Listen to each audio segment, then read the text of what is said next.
Some breaking news right now out of Massachusetts. This is an absolute tragedy where emergency officials are now giving a live press conference here from a fire at an assisted living facility where it looks like at least 9 people died. Let's go ahead and listen in here on Live Impact News on WCNC+. We know it well, and again, we work with the staff here and the management to try to make sure if they need help, we're here for them. Beyond those window ACs, were there any other obstacles that you ran into in getting people out of the building? I would just say the mobility issues associated with this type of facility is the biggest obstacle, right? I mean, you have a lot of people that can hardly get out of the building on a good day, right? So that's probably, and that type of a labor-intensive operation is taxing to the biggest departments in the state.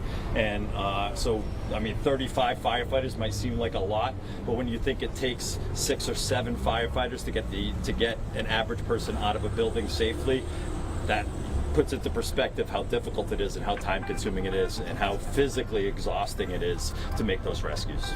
Chief, you might have already answered it, but were there any oxygen tanks inside there? There's several oxygen tanks, irrelevant to really the fire at this time. When you say numbers, what was that number that you said rescues out? You know, ballpark on that? I would say over 30.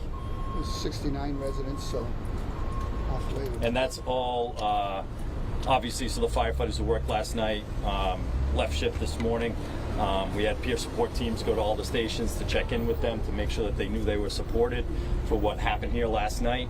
We'll continue that process, but part of that is the next shift they work. We will do a review. We'll have better numbers then, and I will absolutely make sure I update you guys with actual numbers and rescues and all that stuff. Do you think the state fire marshal is pinpointing an area where they're looking at the cause of this? Absolutely.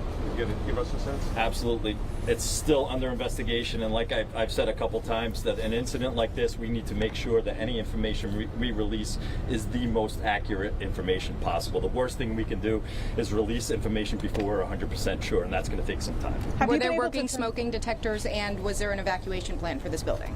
So, per DPH, there is an evacuation plan, and we do we inspect this building. So, without knowing, I would say that there is an evacuation plan, but I can't confirm that right now. And for those 30 people that were transported to the hospital, how are they doing right now? Do you have any inklings on any injuries or the types of injuries that they're dealing with? I do not. I'm sorry. So we still have 2 in critical condition. That's all I know.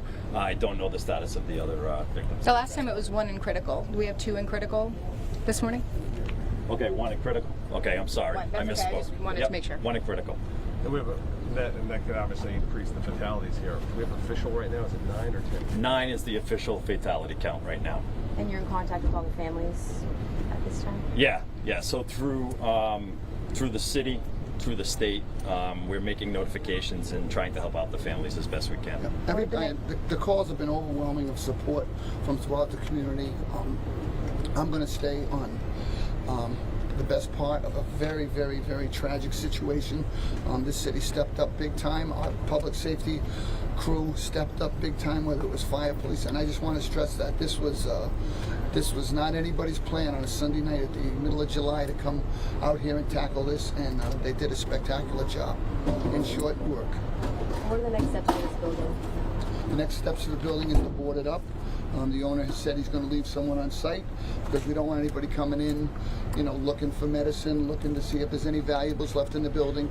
Once it's boarded up, he said he'll keep someone here, which is what we want. And then I'm insistent that he heads down to the Tomeo Center and talk to his residents and make plans going forward for what he's going to do with those people, because we want them in a place where they're safe and secure, and through no fault of their own, we'll do whatever we can to help. And for the people who were who survived this, who were rescued from this, they're at a shelter right now, and they're going to be there long term, or you know where they're going to be at? That's going to be between the owner and the shelter's run by a friend of ours, Tom Mello. He does it for us in the winter, overflow shelter for homeless. He can hold 35, 40 people. So it was very, very good that we had that facility to get them down there right away. Showers, laundry. We have their medical staff going in and out already. The people I talked to that were down there were highly complimentary of how fast we got them a place to go last night, which is on 11 o'clock on a Sunday night for 30-something people. And The bus pulled up and got them down there. They were very pleased. And now we're going to do our follow-up work and make sure we have something more permanent for them. Will this, The Timeo Center, Timao. It's right at the bottom of County Park. will the city of Fall River financially support these people in any way? We'll do whatever we have to do to help these people to the best of our ability. Thank you so much, both of you. Thank I you. think one other thing I would like to add is that the building will be secured. There'll be security here, and within an hour, all medications will be removed from this building.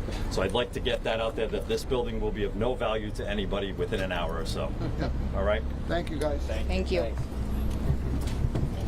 All right, as the You've been watching live right now from the NBC station up in Providence, covering this terrible fire, deadly fire at an assisted living facility that happened last night. Get you caught up here with information that happened around 10 o'clock last night. 50 firefighters responding to this scene. 30 of them were off duty at the time. 9 people, as you heard from fire crews and the mayor. The official death toll right now is 9 at least, and the fire went to 5 alarms, drawing about, again, 50 firefighters. So an awful situation there as they are dealing with letting loved ones know, next of kin, and all of the things that go with fatal fire.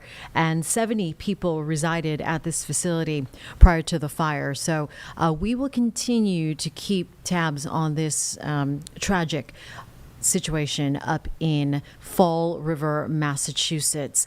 That is the latest right now, as that town is dealing with such an awful tragedy this morning.